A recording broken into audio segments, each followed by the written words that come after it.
When using Blender 3.4 or later, you have access to the auto masking feature in Sculpt mode. Find it in the drop-down menu in Sculpt mode or via the shortcut Alt-A for its by menu.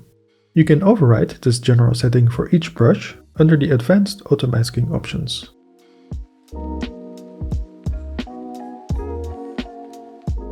Enabling Cavity allows you to easily paint darker tones in skin creases or pores, for example.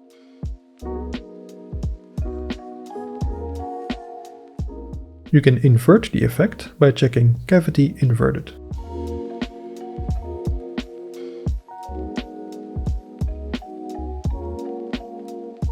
Factor controls how strong the auto masking is, and Blur how sharp or blurry the mask is. It's also useful when you only want to sculpt in certain areas. With the Cavity option checked, a Create Mask option is available. This creates a mask based on cavities. You can further edit this mask with the normal mask tool.